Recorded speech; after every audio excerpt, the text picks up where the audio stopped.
সুপ্রিয় দর্শক, আসসালামু আলাইকুম। আপনাদের সবাইকে স্বাগত জানাচ্ছি এখনকার আলোচনা। আপনাদের সঙ্গে আছি আমি সিরাজুল ইসলাম। দর্শক, মধ্যপ্রাচ্যের প্রায় সব দেশ থেকে আমেরিকা তার নাগরিকদের চলে যেতে বলেছে। তার মানে বড় কিছু হতে যাচ্ছে, সেটা পরিষ্কার বোঝা যাচ্ছে। এদিকে ইরানের সর্বোচ্চ নেতার সামরিক উপদেষ্টা মহসিন রেজাই তিনি ঘোষণা করেছেন, আরও আগামী 2-3 দিন যদি আমেরিকা এইভাবে হামলা অব্যাহত রাখে তাহলে ইরান আক্রমণাত্মক হয়ে উঠবে, অর্থাৎ ইরান আক্রমণে যাবে এবং মার্কিন ঘাঁটিগুলোর উপর সর্বাত্মক ধ্বংসযজ্ঞ চালাবে। তার মানে ইরান এখনও অ্যাকচুয়ালি আক্রমণে যায়নি, তারা বলছে এখনও তারা ডিফেন্সিভ যুদ্ধ করছে। এদিকে গতরাতে ইরান এবং আমেরিকার মধ্যে ব্যাপক সংঘর্ষ হয়েছে। ইরানের বিভিন্ন জায়গায় হামলা চালিয়েছে মার্কিন বাহিনী। এর ভেতর থেকে নতুন ট্রেন্ড হচ্ছে, কুয়েত থেকে ভূমিতে নিক্ষেপযোগ্য ক্ষেপণাস্ত্র নিক্ষেপ করছে মার্কিন বাহিনী ইরানের দিকে। ইরানও পাল্টা জবাব দিয়েছে। কুয়েতে, সৌদি আরবে, বাহরাইনে, সংযুক্ত আরব আমিরাতেও হামলা হয়েছে। সৌদি আরবের তেল ক্ষেত্রে হামলা চালিয়েছে ইরান নাকি ইয়েমেন এটা পরিষ্কার না। আর জর্দানের মুওয়াফাক আল সালতি এই বিমানবন্দরে হামলা চালিয়েছে গতরাতে ইরান। মজার ব্যাপার হচ্ছে, সেখানে ইরানের দুটো ক্ষেপণাস্ত্র ধ্বংস করার জন্য, ইন্টারসেপ্ট করার জন্য বহু সংখ্যক ইন্টারসেপ্ট মিসাইল ছোড়া হয়েছিল।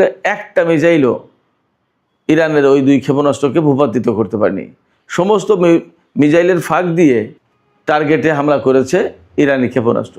এদিকে হরমুজ প্রণালীতে 4টি জাহাজে হামলা হয়েছে, 4টি জাহাজ আঘাতপ্রাপ্ত হয়েছে। এর ভেতরে 2টি জাহাজে হামলা চালিয়েছে ইরান, আর 2টি জাহাজ ওমান উপকূলতে যাওয়ার সময় মাইনের সাথে ধাক্কা খেয়েছে এবং মাইন বিস্ফোরণে 2টি জাহাজ বিকল হয়েছে।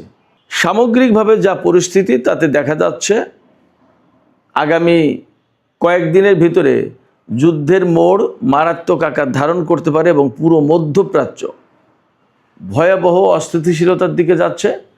অর্থনৈতিক করুণ দশা সৃষ্টি হবে এবং মধ্যপ্রাচ্যের তেল এবং গ্যাস ক্ষেত্রগুলো মারাত্মক রকমের ঝুঁকির মধ্যে রয়েছে। এর ভেতরে ইরানের তেল গ্যাস ক্ষেত্রও একইভাবে ঝুঁকির মুখে রয়েছে।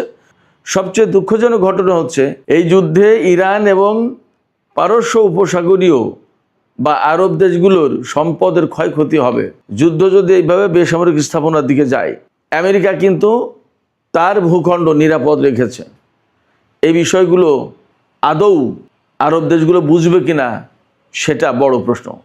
আমি এই প্রশ্ন রেখেই আজকের আলোচনায় চলে যেতে চাই। আশা করি এই আলোচনা আপনাদের ভালো লাগবে এবং আপনারা শেষ পর্যন্ত সঙ্গে থাকবেন। আর আলোচনা যদি ভালো লাগে তাহলে লাইক, কমেন্ট, শেয়ার করবেন এবং চ্যানেলটি সাবস্ক্রাইব করে সাথেই থাকবেন। দর্শক, চলুন বিস্তারিত আলোচনা করি। সুপ্রিয় দর্শক, মধ্যপ্রাচ্যের প্রায় সব দেশ, আমি নাম বলি, ইরান, ইরাক, কুয়েত, সৌদি আরব, বাহরাইন, সিরিয়া, জর্দান, সংযুক্ত আরব আমিরাত, কাতার, মিশর, ফিলিস্তিন, পশ্চিম তীর, গাজা, ইসরায়েল, তারপরে ওমান, ইয়েমেন, এর প্রত্যেকটা দেশ থেকে আমেরিকা তার নাগরিকদের চলে যাওয়ার জন্য আহ্বান জানিয়েছে বা সতর্কবার্তা পাঠিয়েছে। আমেরিকা বলেছে, মধ্যপ্রাচ্যের এই সমস্ত দেশে আমেরিকার নাগরিকদের থাকা এই মুহূর্তে মোটেই উচিত হবে না, ঠিক হবে না।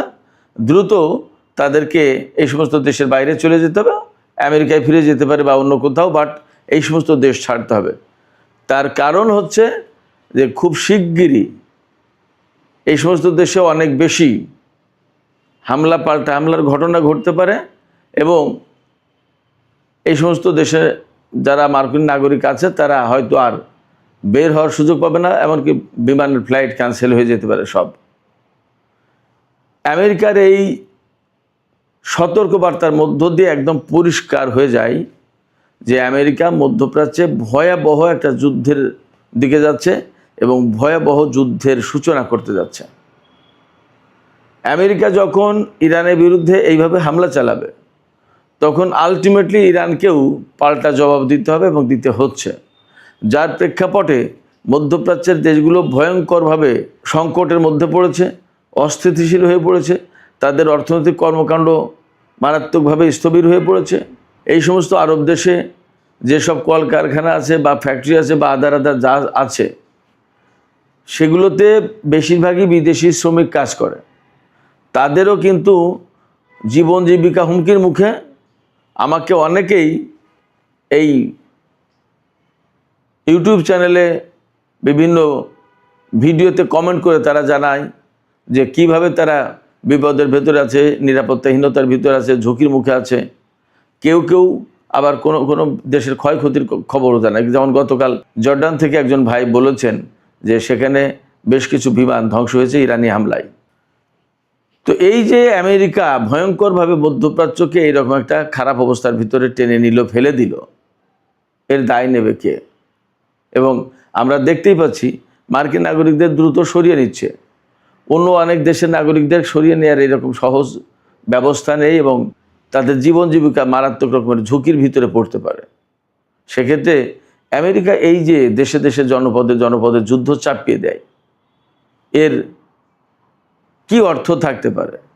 একদম সারা বিশ্বের গণমাধ্যম এবং বিশেষজ্ঞরা, বিশ্লেষকরা, ভাষ্যকারেরা সবাই বলছেন যে শুধুমাত্র ইসরায়েল এবং নেতানিয়াহুর কারণে ডোনাল্ড ট্রাম্প এই যুদ্ধে জড়িয়ে গেল।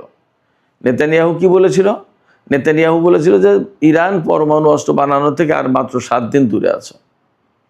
কই? তারপরে যে আরও কত মাস চলে গেল, ইরান তো এখনও পরমাণু অস্ত্র বানানোর ঘোষণা দেয়নি বা কোনো প্রমাণ নেই। তাহলে কি দাঁড়ালো? তো ডোনাল্ড ট্রাম্প আমেরিকার প্রেসিডেন্ট, নেতানিয়াহু যদি তাকে টেনে আনে তাহলে কিভাবে হয়? আমেরিকা চলে কি করে? এবং তারা বিশ্ব শাসন করে বা বিশ্ব শাসন করতে চায়, কিভাবে সম্ভব এটা? এই যে মার্কিন নাগরিকদের এতগুলো দেশ থেকে সরে যেতে বললো, তার মানে দাঁড়াচ্ছে আমেরিকা ভয়ঙ্কর হামলা চালাবে ইরানের উপর।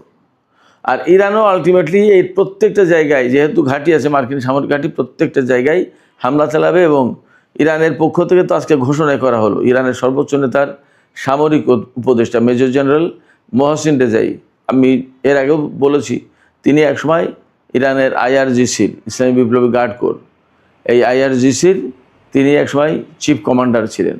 তিনি বলছেন যে আমেরিকা যদি আগামী 2-3 দিন এইভাবে হামলা অব্যাহত রাখে তাহলে ইরান আক্রমণাত্মক হয়ে উঠবে এবং ধ্বংসযজ্ঞ চালাবে। তার মানে হচ্ছে ইরান এখনও আক্রমণাত্মক হয়নি, তার মানে আক্রমণ চালাচ্ছে না। তাহলে কি করছে? ইরান সবসময় বলছে যে আমরা ডিফেন্স করছি, আমরা ডিফেন্ড করছি আমাদের দেশকে। এটা আমাদের সামনে একটা ডিফেন্স, প্রতিরক্ষা, অর্থাৎ আমাদের দেশকে রক্ষা করছে, আমাদের জনগণকে রক্ষা করছে, আমাদের স্বাধীনতা সার্বভৌমত্ব রক্ষা করছে। তাহলে যদি অফেন্সিভ হয় তাহলে কী করবে? সেই কথাই মোহসিন রেজাই বলেছেন যে আমরা আক্রমণাত্মক হয়ে উঠবো এবং আমরা একেবারে মার্কিন সামরিক ঘাঁটিগুলোকে পুরোপুরি ধ্বংস করে দেব। এটাই মনে হয় আমেরিকায় এই মেসেজটাই নিয়েছে এবং আমেরিকার সামনে হয়তো আছেই, তাদের কাছে গোয়েন্দা তথ্য আছে। এই বছরের পর বছর এই যুদ্ধ চলবে আর ইরানের জনগণকে ক্ষতি করে দিয়ে যাবে, ইরানের সামরিক বাহিনীকে ক্ষতি করবে, ইরানের বেসামরিক অবকাঠামো, তেল গ্যাস, তারপরে বিদ্যুৎ কেন্দ্র, তারপরে বিমানবন্দর, রেল স্টেশন, এগুলো ধ্বংস করবে। এটা তো হয় না। সেক্ষেত্রে ইরান পরিপূর্ণভাবে আক্রমণাত্মক যুদ্ধে যাবে এবং মার্কিন বাহিনীর সাথে চূড়ান্ত যুদ্ধে লিপ্ত হতে পারে। মোহসিন রেজাইয়ের মেসেজ এটা। তাতে দাঁড়াচ্ছে যে আমেরিকাও যেহেতু তাদের নাগরিকদের সরিয়ে নেওয়ার কথা বলছে, তার মানে তারা এইভাবে হামলা চালাবে। আর ইরান যেহেতু বলছে যে তারা আক্রমণাত্মক হয়ে উঠবে এবং মার্কিন ঘাঁটিগুলোর উপরে চরম ব্যবস্থা নেবে, তার মানে দাঁড়াচ্ছে মধ্যপ্রাচ্যে যে সমস্ত দেশে মার্কিন ঘাঁটি আছে তার প্রত্যেকটা দেশে ইরান হামলা চালাবে। এই জায়গা থেকে মোটামুটি বলা যাচ্ছে যে মধ্যপ্রাচ্যটা মানে একেবারে জাহান্নামের আগুনে পরিণত হবে, আগুনের কুণ্ডলিতে পরিণত হতে যাচ্ছে যা পরিস্থিতি। এদিকে গত রাতে ইরান এবং আমেরিকার মধ্যে প্রচণ্ড রকমের সংঘর্ষ হয়েছে। আমেরিকা ইরানের দক্ষিণ অঞ্চলীয় বা উপকূলীয় অঞ্চলে, এই উপকূলীয় অঞ্চলে ব্যাপক হামলা চালিয়েছে। ইরানের কোনো কোনো বিমানবন্দরে হামলা চালানো হয়েছে। তো এই সমস্ত হামলার জবাবে ইরান আমেরিকার বিভিন্ন ঘাঁটিতে হামলা চালিয়েছে, বিশেষ করে বাহরাইন, কুয়েতের অনেকগুলো ঘাঁটিতে হামলা চালিয়েছে। তারপরে সংযুক্ত আরব আমিরাত, কাতার, সৌদি আরবেও হামলা হয়েছে তেল স্থাপনার উপরে। সেই হামলা ইরান করেছে নাকি ইয়েমেন করেছে সেটা এখনও পরিষ্কার না। ওপাশে জর্দানেও হামলা হয়েছে। এপাশে গতকালকে আর একটা খবর বেরিয়েছে যে আমেরিকা নাকি ইরানের উপরে ব্যাপক ভিত্তিক হামলা চালানোর জন্য বহু সংখ্যক F-35 এবং F-16 জঙ্গি বিমান এনেছে নতুন করে।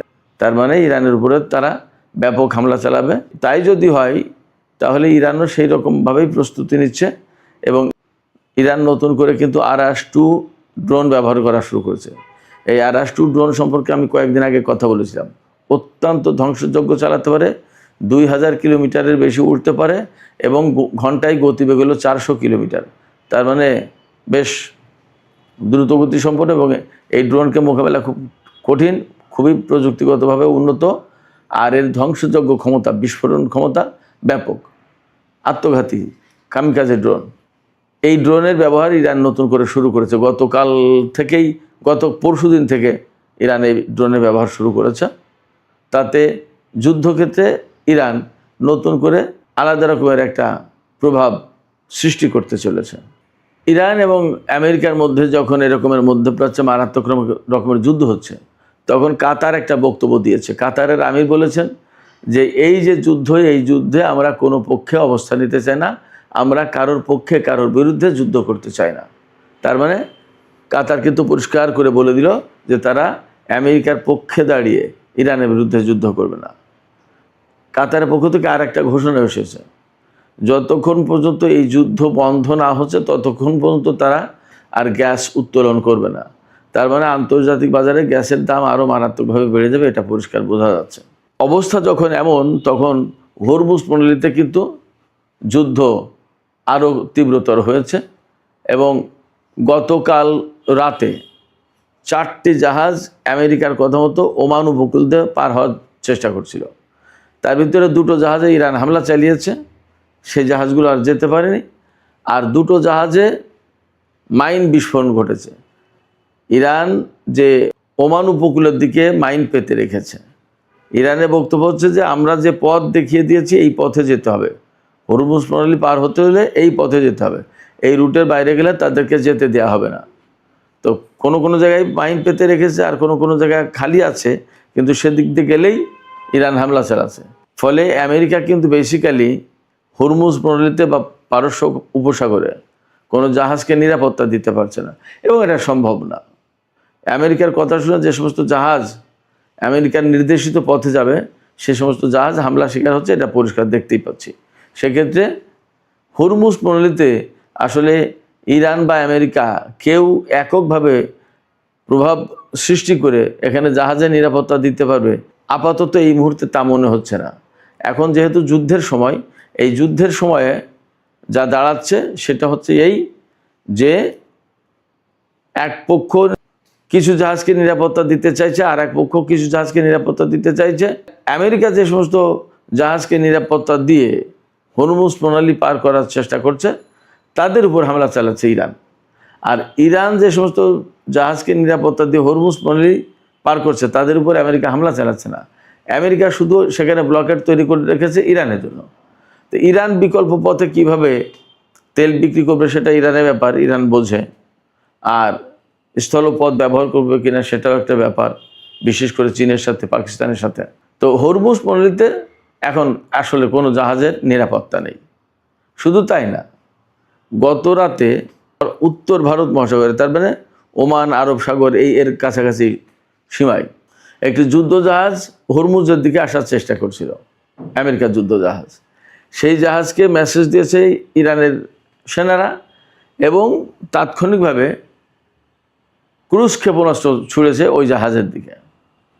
এরপরে জাহাজটি পিছু হটে চলে গেছে ভারত মহাসাগরের দিকে, দক্ষিণের দিকে। তো আমেরিকা আসলে একচেটিয়া যুদ্ধ মধ্যপ্রাচ্যে করতে পারছে না এবং পারবেও না। তার অনেকগুলো নজির আমরা দেখতে পাচ্ছি। কুয়েতে যে মার্কিন এয়ারফোর্সের যে ঘাঁটিগুলো আছে, এই সমস্ত ঘাঁটিগুলো একেবারে তছনছ করে দেওয়ার চেষ্টা করছে ইরান। অনেক জায়গায় ইরানের ড্রোন এবং ক্ষেপণাস্ত্র মোকাবেলা করতে পারছে না। আর পারছে না বলেই আজকে কিন্তু কুয়েতের আন্তর্জাতিক বিমানবন্দর বন্ধ ঘোষণা করতে বাধ্য হয়েছে। ফ্লাইট সব রিশিডিউল করা হয়েছে, এখনও পরিষ্কার না কখন ফ্লাইট শুরু হবে। এছাড়া আরও একটা ঘটনা আছে, এই যে আমি একটু আগে বললাম যে জর্দানের মুওয়াফাক আল সালতি বিমানবন্দরে ইরান হামলা চালিয়েছে।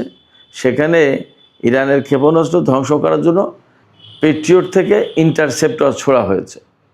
এই ইন্টারসেপ্টর যে মিসাইলগুলো, সেই মিসাইলগুলো অনেকগুলো ছোড়া হয়েছে, কিন্তু ইরানের দুটো ক্ষেপণাস্ত্র দেখলাম যে একেবারে ডাইরেক্ট এসে সেখানে তাদের লক্ষ্যবস্তুতে আঘাত আনছে। একটা ক্ষেপণাস্ত্রকেও ভূপাতিত করতে পারলো না, অনেকগুলো ক্ষেপণাস্ত্র ছোড়া হয়েছে। আসলে বাস্তবতা হচ্ছে ইরানের হাতে যে হাইপারসনিক ক্ষেপণাস্ত্র আছে, এই ক্ষেপণাস্ত্রগুলো আসলে মোকাবেলা করার সাধ্য ইসরায়েল আমেরিকার কারণ নেই, কারণ হাইপারসনিক প্রযুক্তি তাদের হাতে নেই, এবং তাদের হাতে যে পেট্রিয়ট এবং থার্ড সিস্টেম আছে, এই পেট্রিয়ট এবং থার্ড সিস্টেমই তো ইরানের ক্ষেপণাস্ত্র এবং ড্রোন হামলার শিকার।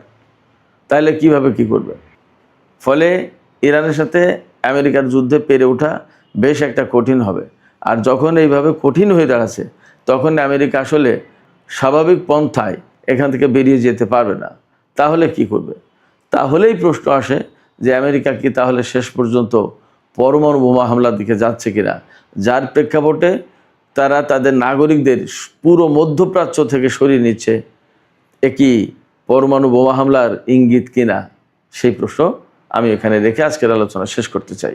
দর্শক, আলোচনা শেষের আগে আপনাদের কাছেও প্রশ্ন রাখি, আপনারা কি মনে করছেন আমেরিকা এবং ইরানের যে বর্তমান পরিস্থিতি, যতটা কঠিনভাবে মুখোমুখি অবস্থানে, তাতে কি মনে হয় যে মধ্যপ্রাচ্য থেকে আমেরিকা তাদের নাগরিকদের সরিয়ে নিয়ে ইরানের উপর পরমাণু বোমা হামলা চালাবে?